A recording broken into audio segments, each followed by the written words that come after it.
ನಮಸ್ಕಾರ ಎಲ್ರಿಗೂ. ಇವತ್ತೊಂದು ವಿಶೇಷವಾದಂತಹ ಕಂತಿನೊಂದಿಗೆ ನಿಮ್ಮ ಮುಂದೆ ಬರ್ತಾ ಇದ್ದೀನಿ. ಗುರೂಜಿಯವರು ಹೇಳ್ತಾ ಇದ್ರು, ಕಗ್ಗ, ವೇದ, ಕಥೆ ಹಾಗೂ ಜೀವನಕ್ಕೆ ಬೇಕಾಗುವಂತಹ ಅಂಶಗಳನ್ನೆಲ್ಲ ಇಲ್ಲಿ ತಿಳಿಸ್ಕೊಡ್ತೀನಿ ಅಂತ ಹೇಳಿ ಅಂತ. ಸರಿ, ಹಾಗಾಗಿ ಇವತ್ತು ಹೆಚ್ಚಿನ ಪ್ರಾಶಸ್ತ್ಯ ವೇದ ಮಂತ್ರಗಳಿಗೆ. ಯಾಕೆಂದ್ರೆ ಡಿ.ವಿ.ಜಿ ಅವರು ಪೂರ್ವಶಾಸ್ತ್ರ ಮತ್ತು ನವನಾಗರಿಕತೆ ಅಂತ ಅನ್ನುವಂತಹ ಶೀರ್ಷಿಕೆಯ ಅಡಿಯಲ್ಲಿ ಒಂದು 5 ಕಗ್ಗಗಳನ್ನ ಕೊಟ್ಟಿದ್ದಾರೆ. ಪ್ರತಿಯೊಂದು ಅತ್ಯುತ್ತಮವಾಗಿದೆ. ಎಷ್ಟು ಚೆನ್ನಾಗಿದೆ ಅಂತಂದ್ರೆ, ನಮ್ಮ ಹಳೆಯದು, ಪುರಾತನ, ಹಳೆಯದು, ಯಾವುದೋ ಕಾಲದ್ದು ಅಂತನ್ನ ಹಾಗೆ ಬಿಡೋ ಹಾಗಿಲ್ಲ. ನವನಾಗರಿಕತೆ ಅಂದ್ರೆ ಈ ಒಂದು ನವನಾಗರಿಕತೆ ಆ ಪೂರ್ವಶಾಸ್ತ್ರ ಅಥವಾ ಏನಿತ್ತೋ ತಿಳುವಳಿಕೆ, ಅದರ ಆಧಾರದ ಮೇಲೆ ಅದನ್ನ ಫೌಂಡೇಶನ್ ತರ, ಬುನಾದಿ ತರ ಇಟ್ಕೊಂಡು ಬೆಳಿಬೇಕು ಅಂತ ಅನ್ನುವಂತಹ ವಿಚಾರವನ್ನ ಮಂಡಿಸಿದ್ದಾರೆ.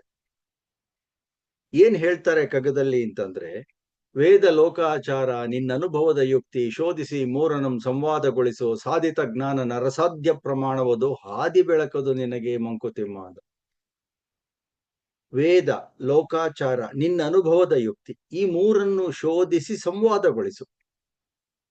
ಅಂದ್ರೆ ಲೋಕಾರೂಢಿಯಲ್ಲಿ ಏನಿರ್ತೀವೋ ಅದು. ವೇದಗಳು ಅಂತಂದ್ರೆ ತಿಳುವಳಿಕೆ, ವೇದ ಅಂದ್ರೆ ಜ್ಞಾನ ಅಂತ ಅಷ್ಟೇ ಅರ್ಥ, ಮೂಲ ಅರ್ಥ.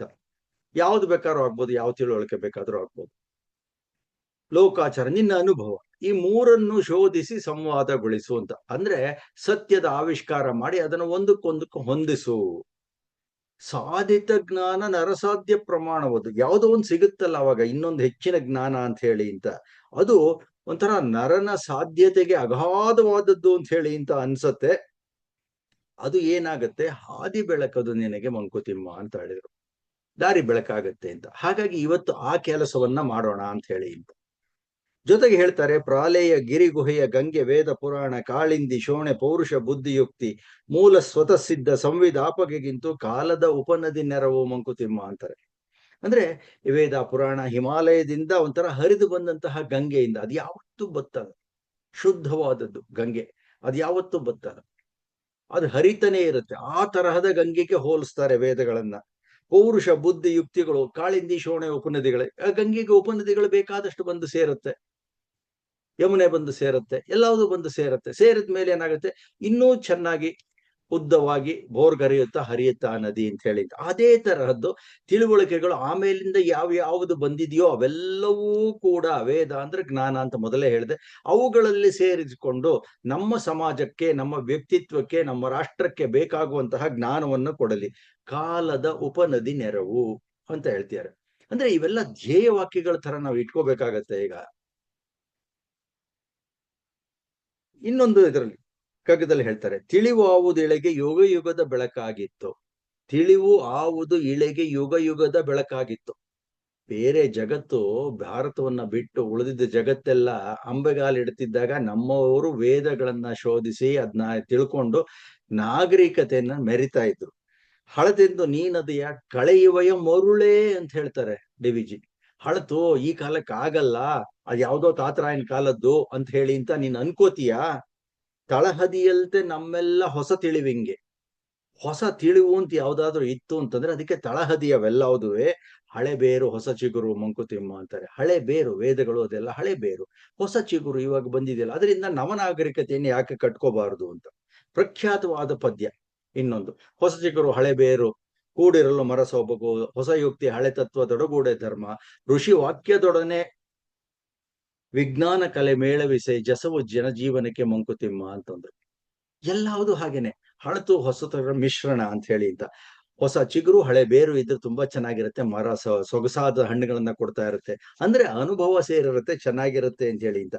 ಋಷಿ ವಾಕ್ಯದೊಡನೆ ವಿಜ್ಞಾನ ಕಲೆ ಮೇಳವಿಸೆ, ಇಂದಿನ ವಿಜ್ಞಾನ ಅದು ಎಲ್ಲ ಸೇರ್ಕೊಂತು ಅಂತಂದ್ರೆ ಅದು ಎಂತಹ ಉತ್ಕೃಷ್ಟವಾದಂತಹ ಹಾದಿ ಬೆಳಕೋದು ನಮಗೆ ಅಂತ ಹೇಳ್ತಾರೆ. ವೇದಗಳು, ಶಾಸ್ತ್ರಗಳು, ಲೋಕ ನೀತಿಗಳೆಲ್ಲ ಹಾದಿ ತೋರಲು ನಿಶೆಯುಳು ಉರಿವ ಪಂಜುಗಳು ಅಂತ ಹೇಳ್ತಾರೆ. ರಾತ್ರಿಯಲ್ಲಿ ಬೆಳಗುವಂತಹ ಪಂಜುಗಳು ಅಂತ. ಹಾಗೆ ಬೇಕಾದಷ್ಟು ವಿಷಯವನ್ನ ಡಿ.ವಿ.ಜಿ ಅವರು ನಮಗೆ ಕೊಟ್ಟಿದ್ದಾರೆ.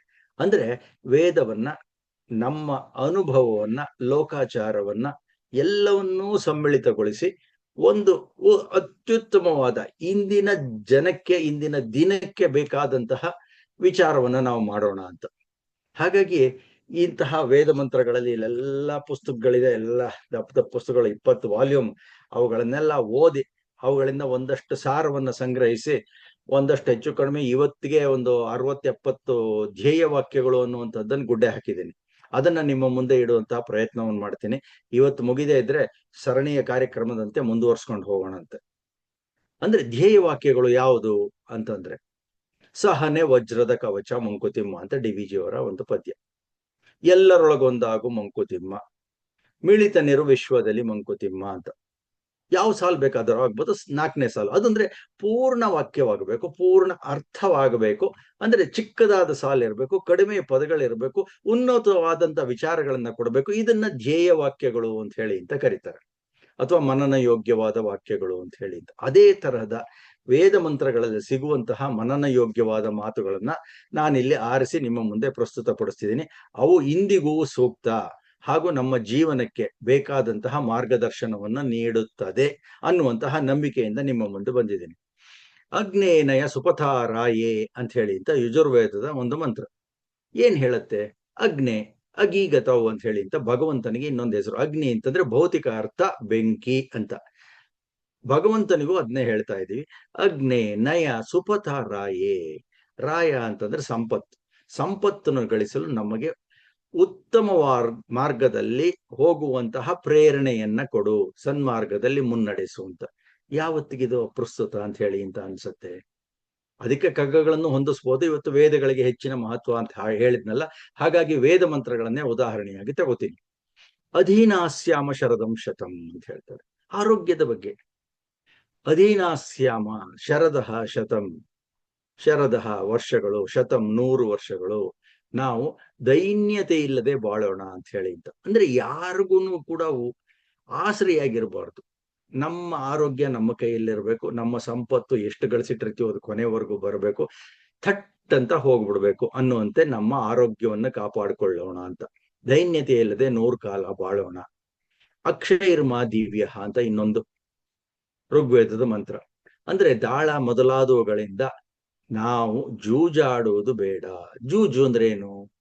ಕಡಿಮೆ ಸಮಯದಲ್ಲಿ ಅತ್ಯಂತ ಹೆಚ್ಚಿನ ದ್ರವ್ಯವನ್ನ, ಸಂಪತ್ತನ್ನ ಗಳಿಸುವಂಥದ್ದು. ಆ ಥರದ್ದು ಬೇಡ ಅಂತ ಹೇಳಿ ಅಂತ ಯೋಚನೆ ಮಾಡಿ. ಅಕರ್ಮಾದಸ್ಯುಹು ಅಂತ ಹೇಳಿ ಅಂತ ಇನ್ನೊಂದು ವೇದ ಮಂತ್ರ ಋಗ್ವೇದದ್ದು. ಅಂದ್ರೆ ಕೆಲಸ ಮಾಡದವನು ನಾಶವಾಗುತ್ತಾನೆ ಅಂತ ಹೇಳಿ ಅಂತ ಅಲ್ಲಿ ಹೇಳುತ್ತೆ. ಎಲ್ಲಾರು ಕೆಲಸ ಮಾಡ್ಬೇಕ್ರೆ ಇಡೀ ಜಗತ್ತನ್ನು ನೋಡಿದ್ರೆ ಗೊತ್ತಾಗುತ್ತೆ, ಯಾವುದೇ ಪ್ರಾಣಿ ಪಕ್ಷಿಗಾಗ್ಲಿ ಯಾವುದಕ್ಕೆ ಆಗ್ಲಿ ಕೂತ ಕಡೆಯೇ ಆಹಾರ ಬಂದು ಬೀಳೋದಿಲ್ಲ. ನಾವೆಲ್ಲ ಕೆಲಸ ಮಾಡೋದು ಯಾವುದಕ್ಕೆ? ಅನ್ನ, ವಸತಿ, ಬಟ್ಟೆ ಇಂಥದಕ್ಕಾಗಿ, ಸುಖ ಸಂತೋಷಕ್ಕಾಗಿ ಅಲ್ವಾ? ಹಾಗಾಗಿ ಕೆಲಸ ಮಾಡ್ಲೇಬೇಕು. ಭಗವದ್ಗೀತೆನಲ್ಲೂ ಹೇಳಿದೆ, ಒಂದು ಅಧ್ಯಾಯನೇ ಇದೆ ಕರ್ಮಕ್ಕೋಸ್ಕರ. ಹಾಗಾಗಿ ಇಲ್ಲೂ ಅದನ್ನೇ ಹೇಳ್ತಾ ಇರೋದು, ಅಕರ್ಮ ದಸ್ಯುಹು ಅಂತ ಹೇಳಿದ್ದಾರೆ. ಅಂದ್ರೆ ಕರ್ಮ ಮಾಡ್ಲೇಬೇಕು ಅಂತ. ಅನೃಣಾಸ್ಯಾಮ ಅಂತ ಮುಂದಿನ ಮಂತ್ರ ಋಗ್ವೇದದ್ದು. ಇಲ್ಲಿ ನಾನು ಎಲ್ಲ ಋಗ್ವೇದ, ಯಜುರ್ವೇದ, ಸಾಮವೇದ, ಅಥರ್ವವೇದ 4 ವೇದಗಳಿಂದಲೂ ಕೂಡ ಮಂತ್ರಗಳನ್ನ ತೆಗೆದುಕೊಂಡಿದ್ದೇನೆ. ಯಾಕೆ ಅಂತಂದ್ರೆ ಎಲ್ಲಾವುದೂ ವೇದ ಅಂತಂದ್ರೆ ಜ್ಞಾನವನ್ನ ಕೊಡುವಂಥದ್ದೇನೆ. ಹಾಗಾಗಿ ಅನೃಣಾಸ್ಯಾಮ, ಸಾಲವಿಲ್ಲದವರಾಗೋಣ ಅಂತ ಹೇಳಿ ಅಂತ. ಸಾಲ ಅನ್ನೋದು ಒಂಥರ ಹೊರೆ ಇದ್ದ ಹಾಗೆ. ಅದ್ರ ಬಗ್ಗೆನೇ ಒಂದು ದಿವಸ ಮಾತಾಡ್ಬೋದು. ನಾವು ಹುಟ್ಟುತ್ತಾನೆ 3 ಋಣದಲ್ಲಿ ಬಿದ್ದ್ಬಿಡ್ತೀವಿ ಅಂತ ಹೇಳಿ ಅಂತ. ದೇವಋಣ, ಪಿತೃಋಣ, ಆಚಾರ್ಯ ಋಣ ಅಂತ ಹೇಳಿ ಅಂತ ಹೇಳ್ತಾರೆ. ಅದನ್ನ ಆದ್ರೆ ಋಣಮುಕ್ತರಾಗೋದು ಒಂಥರ ನಮ್ಮ ಮೇಲಿನ ಒಂದು ಭಾರವನ್ನ ಇಳಿಸಿಕೊಳ್ಳೋದ್ರ ಹತ್ರ ಗಮನ ಇರಲಿ ಅಂತ ಹೇಳಿ. ಅನೃತಾತ್ ಸತ್ಯಂ ಉಪೈಮಿ ಅಂತ ಮುಂದಿನದಾದಂತ ಒಂದು ಮಂತ್ರ ಯಜುರ್ವೇದದ್ದು. ಅಸತ್ಯದಿಂದ ಸತ್ಯದ ಕಡೆಗೆ ನಡೆಯುತ್ತೇನೆ ಅಂತ. ಅಂದ್ರೆ ಇದು ಯಾವಾಗ ಅಂತಂದ್ರೆ ಇವೆಲ್ಲದಕ್ಕೂ ಕೂಡ ಒಂದು ಸನ್ನಿವೇಶ, ಒಂದು ಘಟನೆ, ಎಲ್ಲಾವುದು ಸಂದರ್ಭಗಳಿದೆ. ಸುಮ್ಮನೆ ಒಂದು ಕಡೆ ಕೂತ್ಕೊಂಡು ಎಲ್ಲಾವುದನ್ನು ಉರು ಹೊಡೆಯೋದಲ್ಲ ಇದು. ಇದು ಯಾವಾಗ ಅಂತಂದ್ರೆ ಗುರುಕುಲದಲ್ಲಿ ವಿದ್ಯಾರ್ಥಿ ಶಿಕ್ಷಣವನ್ನು ಮುಗಿಸಿ ತಾನು ಅದರ ಸ್ನಾತಕೋತ್ತರನಾಗಿ ಅದರಿಂದ ಹೊರಗೆ ಬಂದು ಅವನು ಸಮಾಜದಲ್ಲಿ ವ್ಯಕ್ತಿಯಾಗಿ ಗುರುತಿಸಿಕೊಳ್ಳುವಾಗ ಮಾಡುವಂತಹ ಶಪಥ. ಅನೃತಾತ್ ಸತ್ಯಂ ಉಪೈಮಿ ಅಂತ. ಅಂದ್ರೆ ಇಲ್ಲಿವರೆಗೂ ಸುಳ್ಳು ಹೇಳ್ತಿದ್ದೆ, ಇವತ್ತು ಸತ್ಯದ ಕಡೆಗೆ ಹೋಗ್ತಿದ್ದೀನಿ ಅಂತಲ್ಲ. ನಾನು ಯಾವಾಗ್ಲೂ ಸತ್ಯ ವಚನವನ್ನ ಪಾಲಿಸ್ತೇನೆ ಅಂತ ಹೇಳಿ ಅಂತ ಎಲ್ಲರ ಸಮ್ಮುಖದಲ್ಲಿ, ಕಾನ್ವೊಕೇಶನ್ ಅಂತಾರಲ್ಲ, ಸಮಾವರ್ತನ ಸಮಾರಂಭ ಅಂತ ನಡೀತಾ ಇರ್ತಿತ್ತು ಅವಾಗ, ಅದನ್ನೇ ಕಾನ್ವೊಕೇಶನ್ ಇವಾಗ ಹೇಳ್ತಾರಲ್ಲ, ಅವಾಗ ಎಲ್ರೆದುರಿಗೂ, ಗುರುಗಳೆದುರಿಗೂ ಅವನು ಪ್ರಮಾಣ ವಚನ ಸ್ವೀಕಾರ ಮಾಡ್ತಾನೆ. ಹಾಗಂತ ಇದೊಂದೇ ಮಂತ್ರದಲ್ಲಿ 20,000 ಚಿಲ್ಲರೆ ಮಂತ್ರದಲ್ಲಿ ಏಕವಚನದಲ್ಲಿರುವಂತದ್ದು ಅನೃತಾತ್ ಸತ್ಯಮೊಪೈಮಿ ಅಂತ ಹೇಳಿದ್ದಾರೆ. ಉಳಿದಿದ್ ಎಲ್ಲವೂ ಕೂಡ ಗಮನಿಸ್ಬೇಕು ನೀವು, ಇದರಲ್ಲಿ ಅವೆಲ್ಲ ಬಹುವಚನದಲ್ಲಿದೆ. ಅಂದ್ರೆ ಸಮಷ್ಟಿಯನ್ನ ದೃಷ್ಟಿಯಲ್ಲಿಟ್ಕೊಂಡು ಆಗಿರುವಂತಹ ಮಂತ್ರಗಳದು. ಅಂದ್ರೆ ನಮಗೆ, ನಾವು ಅಂತನ್ನುವಂತಹ ಬಹುವಚನ ರೂಪಗಳು ಕಾಣುತ್ತೆಯೇ ಹೊರತು ಏಕವಚನ ಇದೊಂದರಲ್ಲೇ ಕಾಣೋದು. ಅನೃತಾತ್ ಸತ್ಯಮೊಪೈಮಿ ಅಂತ. ಅವಹಿತಂ ದೇವ ಉನ್ನಯತ ಪುನಃ ಅಂತ ಹೇಳಿ ಅಂತ ಇನ್ನೊಂದು ಮಂತ್ರ, ಅದು ಋಗ್ವೇದದ್ದು. ಅಂದ್ರೆ ಜ್ಞಾನಿ ಜನರೇ ಕೆಳಗೆ ಬಿದ್ದವರನ್ನು ಮೇಲೆತ್ತಿ. ಇದು ಯಾವ ಕಾಲಕ್ಕೆ ಅಪ್ರಸ್ತುತ ಹೇಳಿ. ಅಂದ್ರೆ ಎಂತಹ ಒಂದು, ಇದು ಒಂಥರ ಏನು ಅಂತ ಹೇಳ್ತೀವಿ, ನಮ್ಮ ಜೊತೆಗೆ ಎಲ್ಲರನ್ನೂ ಕರೆದುಕೊಂಡು ಹೋಗುವಂಥದ್ದು. ಅದಕ್ಕೇನೋ ಒಂದು ಪ್ರಖ್ಯಾತವಾದಂತಹ ವಾಕ್ಯ ಇದೆ, ಸದ್ಯಕ್ಕೆ ಜ್ಞಾಪಕ ಬರ್ತಾ ಇಲ್ಲ. ಕೆಳಗೆ ಬಿದ್ದವರನ್ನು ಮೇಲಕ್ಕೆ ಎತ್ತಿ ಅಂತ ಹೇಳಿ ಅಂತ. ಅಂದ್ರೆ ಜ್ಞಾನಿ ಜನರು ಯಾರು ಕೆಳಗಿರ್ತಾರೆ ಅಂತಂದ್ರೆ, ಕೆಳಗೆ ಅಂತ ನೀಚ ಉಚ್ಚ ಭಾವನೆ ಅಲ್ಲ, ಈ ಅಜ್ಞಾನ ಅಥವಾ ಜ್ಞಾನದಿಂದ ಅವರನ್ನು ತುಂಬಿ ಅಂದ್ರೆ ಆತ್ಮವಿಶ್ವಾಸವನ್ನ ತುಂಬುವಂಥದ್ದು ಇದು. ಅಂದ್ರೆ ಆತ್ಮವಿಶ್ವಾಸವನ್ನು ತುಂಬಿದ್ರೆ ಏನಾಗ್ತಾರೆ, ಅವರು ಒಂದು ಲೆವೆಲ್ಗೆ ಬರ್ತಾರೆ. ಆಮೇಲಿಂದ ನೀನು ಮತ್ತೆ ಹೆಚ್ಚಿನ ವಿದ್ಯಾವಂತನಾಗು, ನೀನು ಮತ್ತೆ ಮೇಲಕ್ಕೆ ಹೋಗು, ಜೊತೆಯಲ್ಲಿ ಕರ್ಕೊಂಡು ಹೋಗುವಂತ. ಅಂದ್ರೆ ಜೊತೆಯಲ್ಲಿ ಎಲ್ಲರನ್ನೂ ಕೂಡ ಆರ್ಯರನ್ನಾಗಿ ಮಾಡುವಂತಹದ್ದು. ಆರ್ಯರು ಅಂತಂದ್ರೆ ಇನ್ನೇನಿಲ್ಲ, ಉತ್ತಮ ಪ್ರಜೆ ಅಂತ ಹೇಳಿ ಅಂತ. ಹಾಗೆ ಇದು ಇಂತಹ ತುಂಬಾ ಅವಹಿತಂ ದೇವ ಉನ್ನಯತ ಪುನಃ ಅಂತಂದ್ರೆ ಕೆಳಗೆ ಬಿದ್ದವರನ್ನು ಮೇಲೆತ್ತು ಅಂತ ಅನ್ನುವಂಥದ್ದು. ಅಶ್ಮಾ ಭವತನಸ್ತನೂಹು ಅಂತ ಹೇಳಿ ಅಂತ ಇನ್ನೊಂದು ಅಥರ್ವ ವೇದದ್ದು. ನಮ್ಮ ಶರೀರ ಕಲ್ಲಿನಂತಾಗಲಿ ಅಂತ. ಸುಮ್ಮನೆ ಹೇಳ್ಕೊಂಡ್ ಬಿಟ್ರಾಗತ್ತ ಅಂತ. ಇವೆಲ್ಲ ಮಂತ್ರಗಳು ಸದಾ ಜಪಿಸ್ತಾ ಇರಬೇಕು, ಅದು ನರನಾಡಿಗಳಲ್ಲಿ ಸೇರ್ಕೊಂಡು ಹೋಗ್ಬೇಕು, ಅವಾಗ ನಮ್ಮ ವ್ಯಕ್ತಿತ್ವ ಬೆಳೆಯುತ್ತೆ ಅಂತ ಹೇಳಿ ಅಂತ. ಅಶ್ಮಾಭೌತಿ, ಯಾಕ ನಮ್ಮ ಕಲ್ಲಿನಂತೆ ಯಾಕೆ ಆಗ್ಬೇಕು? ಯಾವುದೇ ಒಂದು ದೇಹ, ಮೊದಲೇ ಅವಾಗ್ಲೇ ಹೇಳಿದೆ, ಅಧೀನಾಸ್ಯಾಮ ಶರದ ಶತಮ, 100 ವರ್ಷ ಬಾಳ್ಬೇಕು ಅಂದ್ರೆ ನಮ್ಮ ದೇಹ ಕಲ್ಲಿನಂತೆ ಗಟ್ಟಿಯಾಗಿರ್ಬೇಕು. ಯಾವುದಕ್ಕೂ ಎಂತೆಂತಹ ಹೊಡೆತಗಳು, ಎಂತೆಂತಹ ಆಘಾತಗಳು ನಮ್ಮ ಮೇಲೆ ಬೀಳುತ್ತೋ ಗೊತ್ತಿಲ್ಲ, ಆದ್ರೂ ಕೂಡ ತಡ್ಕೋಬೇಕು ಅಂದ್ರೆ ಅಷ್ಟ ಗಟ್ಟಿಯಾಗಿರ್ಬೇಕು, ನಮ್ಮ ಆರೋಗ್ಯವನ್ನ ಕಾಪಾಡ್ಕೋಬೇಕು ಅನ್ನುವಂತಹ ಸೂಕ್ಷ್ಮ ಅರ್ಥ ಇಲ್ಲಿದೆ. ಈ ಹಿಂದೆ ಹೇಳಿದ್ನಲ್ಲ, ಅವಹಿತಂ ದೇವ ಉನ್ನಯತ ಪುನಃ ಅಂತ, ಅದು ಪತಿತೋದ್ಧಾರ ಅಂತನ್ನುವಂತಹ ಒಂದು ಪದಕ್ಕೆ ಸರಿಯಾಗಿ ಸೂಕ್ತವಾಗಿ ಬರುತ್ತೆ. ಈಗ ಜ್ಞಾಪಕ ಬಂತು. ಅಹಂ ಸೂರ್ಯ ಯುವಾಜನಿ ಅಂತ ಹೇಳಿ ಅಂತ ಸಾಮವೇದದ ಮಂತ್ರ. ಅಹಂ ಸೂರ್ಯ ಯುವಾಜನಿ, ನಾನು ಸೂರ್ಯನಂತೆ ಪ್ರಕಾಶಮಾನವಾಗಿರುತ್ತೇನೆ ಅಂತ ಹೇಳಿ ಅಂತ. ನೋಡಿ ಎಂತಹ ಉಪಮೆಯನ್ನು ಕೊಡ್ತಾರೆ. ಸೂರ್ಯ ಎಷ್ಟು ಸಹಸ್ರ ವರ್ಷಗಳಿಂದ ಸೂರ್ಯ ಬೆಳಗುತ್ತಾ ಇದ್ದಾನೋ, ಉರಿತಾ ಇದ್ದಾನೋ, ಶಾಖವನ್ನ ಬೆಳಕನ್ನ ಕೊಡ್ತಾ ಇದ್ದಾನೋ, ಈ ಒಂದು ಜಗತ್ತಿಗೆ ಜೀವವನ್ನ ತುಂಬುತ್ತಾ ಇದ್ದಾನೋ ಗೊತ್ತಿಲ್ಲ. ಯಾವತ್ತಾದ್ರೂ ಸ್ವಲ್ಪ ಕಮ್ಮಿ ಆಗಿದೆ ಅಂತ ಹೇಳಿದ್ದೆ ಯಾವತ್ತಾದ್ರೂ ಅನ್ಸತ್ತಾ ನಮಗೆ? ಅಂತಹ ಪ್ರಕಾಶಮಾನವಾದಂತಹ ಒಂದು ತೇಜೋಪುಂಜವಾದಂತಹ ಒಂದು ಆಕಾಶ ಕಾಯವನ್ನ ಭಗವಂತ ಸೃಷ್ಟಿ ಮಾಡಿದಾನಲ್ಲ, ಅದ ಸೃಷ್ಟಿ ಮಾಡಿ ಈ ಜಗತ್ತಿಗೆ ಕರುಣಿಸಿದಾನಲ್ಲ, ಅವನ್ನೆಲ್ಲ ನಮೋ ನಮಃ ಅಂತ ಹೇಳ್ಬೇಕಲ್ವಾ? ಹಾಗೆ ನಾನು ಕೂಡ ಈ ಸಮಾಜಕ್ಕೆ, ಈ ಸಂಸಾರಕ್ಕೆ, ಈ ರಾಷ್ಟ್ರಕ್ಕೆ ಸೂರ್ಯನಂತೆ ಬೆಳಗತೀನಿ ಅಂತನ್ನುವಂತಹ ಒಂದು ಉದಾತ್ತವಾದಂತಹ ಚಿಂತನೆ ಯಾರಿಗೆ ಬೇಡ, ಯಾವ ಕಾಲಕ್ಕೆ ಬೇಡ ಹೇಳಿ? ಅಹಂ ಸೂರ್ಯ ಯುವಾಜನಿ, ಅಹಮಸ್ಮಿ ವೀರಿಣಿ ಅಂತ ಹೇಳಿ ಅಂತ ಋಗ್ವೇದ ಹೇಳುತ್ತೆ. ನಾನು ವೀರಳಾಗಿದ್ದೇನೆ ಅಂತ ಹೇಳಿ ಅಂತ. ಅಂದ್ರೆ ಇದು ಸ್ತ್ರೀಲಿಂಗದಲ್ಲಿದೆ. ಅಂದ್ರೆ ಹುಡುಗಿಯರು ಹೇಳುವಂತಹ ಮಾತು, ಸ್ತ್ರೀಯರು ಹೇಳುವಂತಹ ನಾನು ವೀರಳಾಗಿದ್ದೇನೆ ಅಂತ. ಎಲ್ಲಾ ಮಂತ್ರಗಳು ಅಷ್ಟೇ ಆತ್ಮವಿಶ್ವಾಸವನ್ನ, ಧೈರ್ಯವನ್ನ, ಸ್ಥೈರ್ಯವನ್ನ, ಜ್ಞಾನವನ್ನ ತುಂಬುತ್ತೆ. ಅಹಮಸ್ಮಿ ಸಹಮಾನಃ ಅಂತ ಹೇಳಿ ಅಂತ ಇನ್ನೊಂದು ಮಂತ್ರ ಹೇಳುತ್ತೆ, ಅಥರ್ವ ವೇದದ್ದು. ನಾನು ಸಹನಶೀಲನಾಗಿದ್ದೇನೆ ಅಂತ ಹೇಳಿ ಅಂತ. ಸಮಾನತೆ ಎಲ್ಲರಲ್ಲೂ ಇರುತ್ತೆ. ಇನ್ನೊಬ್ಬರನ್ನು ಸಹಿಸಿಕೊಳ್ಳೋದು ಅತಿ ದೊಡ್ಡದಾದಂತಹ ಒಂದು ಉದಾತ್ತವಾದಂತಹ ಗುಣ ಎಲ್ಲರಲ್ಲೂ ಇರಬೇಕಾದದ್ದು. ಅಂದ್ರೆ ಅದರಲ್ಲೂ ಕೂಡ ಸಂಸಾರ ಒಂದಿಗೆ ಬೇಕಾದಂತಹ ಒಂದು ಮಾತು. ಅಹಮಿಂದ್ರೋ ನ ಪರಾಜಿಗ್ಯೆ ಅಂತ ಹೇಳಿ ಅಂತ ಋಗ್ವೇದದ ಇನ್ನೊಂದು ಮಂತ್ರ. ಆತ್ಮವಿಶ್ವಾಸವನ್ನು ತುಂಬುದು. ನಾನು ಇಂದ್ರನಂತೆ, ಇಂದ್ರ ಅಂತಂದ್ರೆ ಇದಿ ಪರಮೇಶ್ವರಿ ಅಂತ ಹೇಳಿ ಅಂತ ಅದರದ್ದ ಧಾತು ಪಾಠ ಬರುತ್ತೆ. ಅಂದ್ರೆ ನಾನು ಐಶ್ವರ್ಯವಂತನಾಗಿದ್ದೇನೆ. ಯಾರಿಗೂ ಸಾಮಾನ್ಯವಾಗಿ ಭಗವಂತನಿಗೆ ಹೇಳೋದು. ನಮ್ಮ ಹತ್ರನೂ ಒಂದಷ್ಟು ಐಶ್ವರ್ಯ ಇರುತ್ತೆ, ಆದ್ರೆ ಕರಗೋಗುತ್ತಾ ಅಪಾರವಾದಂತಹ ಕರಗಲಾರದಂತಹ ಐಶ್ವರ್ಯ ಇರೋದು ಭಗವಂತನ ಹತ್ರ. ನಾನು ಸೋಲುವುದಿಲ್ಲ, ನಾನು ಪರಾಜಿಗ್ಯೆ, ನಾನು ಸೋಲುವುದಿಲ್ಲ ಅಂತನ್ನುವಂಥ ಭಗವಂತನಿಗೆ ಒಂಥರ ಸವಾಲಿದ್ದ ಹಾಗೆ. ಅಷ್ಟು ಧೈರ್ಯ ಇದೆ ಅಂದ್ರೆ ನಮ್ಮ ಜೀವನದಲ್ಲಿ ಅಂತಹ ಒಂದು ಆತ್ಮವಿಶ್ವಾಸ ನಮ್ಮಲ್ಲಿತ್ತು ಅಂದ್ರೆ ನಾವು ಯಾವುದನ್ನಾದ್ರೂ ಎಂತಹ ಕಷ್ಟವನ್ನಾದ್ರೂ ಎದುರಿಸ್ತೀನಿ ಅಂತ. ಈಗ ಜ್ಞಾನದ ಬಗ್ಗೆ ಇರುವಂತಹ ಒಂದು ಋಗ್ವೇದ ಮಂತ್ರ ನೀವೆಲ್ಲ ಕೇಳಿರ್ತೀರ. ಆನೋ ಭದ್ರ ಕೃತವೋ ಎಂತು ವಿಶ್ವತಃ ಅಂತ ಹೇಳಿ ಅಂತ. ಮಂಗಳಕರವಾದಂತಹ ಒಳ್ಳೆಯ ವಿಚಾರಗಳು ಎಲ್ಲಾ ಕಡೆಯಿಂದಲೂ ನಮ್ಮಲ್ಲಿಗೆ ಬರಲಿ. ಎಂತಹ ಉದಾತ್ತವಾದಂತಹ ಚಿಂತನೆ ಇದೆ ಅಲ್ವಾ. ನಮ್ಮಲ್ಲೇ ಆಗ್ಲೇ ಶುರು ಮಾಡಿದಾಗ್ಲೇ ಹೇಳಿದೆ, ಎಲ್ಲ ಅಂಬಗಾಲ ಇಡ್ತಾ ಇದ್ದಾಗ ನಮ್ಮವರು ಧೀಮಂತರಾಗಿದ್ರು ಅಂತ. ಆದರೂ ಕೂಡ ಇನ್ನೆಲ್ಲಿಂದನಾದ್ರೂ ಒಳ್ಳೆಯ ವಿಚಾರಗಳು ಜ್ಞಾನ ಬರುವುದಾದ್ರೆ ಬರಲಿ ನಮ್ಮಲ್ಲಿಗೆ, ಅದನ್ನ ಸ್ವೀಕರಿಸ್ತೀವಿ ಅಂತ ಹೇಳುವಂತಹ ಒಂದು ಮಾತು. ಇದು ಒಂದು ಅಷ್ಟೇ ಉದಾರತೆಯನ್ನು ತೋರಿಸುತ್ತೆ ನಮಗೆ. ಅಪ್ನು ಹಿ ಶ್ರೇಯಾಂ ಸಮತಿ ಸಮಂಕ್ರಾಮ ಅಂತ ಇನ್ನೊಂದು ಮಂತ್ರ ಅಥರ್ವವೇದದ್ದು. ಆಗ ಒಂದು ಮಂತ್ರವನ್ನು ಹೇಳಿದೆ, ಅವಹಿತಂ ದೇವ ಉನ್ನಯತ ಪುನಃ ಅಂತ. ಅಂದ್ರೆ ಪತಿತೋದ್ಧಾರವನ್ನ ಮಾಡಿಕೊಂಡು ನೀನು ಮೇಲಕ್ಕೆ ಹೋಗು, ಮತ್ತೆ ಅವರನ್ನು ಮೇಲಕ್ಕೆ ಕರ್ಕೊಂಬ, ಸಮಾನರನ್ನಾಗಿ ಮಾಡು, ನೀನು ಹೆಚ್ಚಿನ ಜ್ಞಾನವಂತರಾಗು, ಮತ್ತೆ ಮೇಲೆ ಹೋಗು ಅಂತ.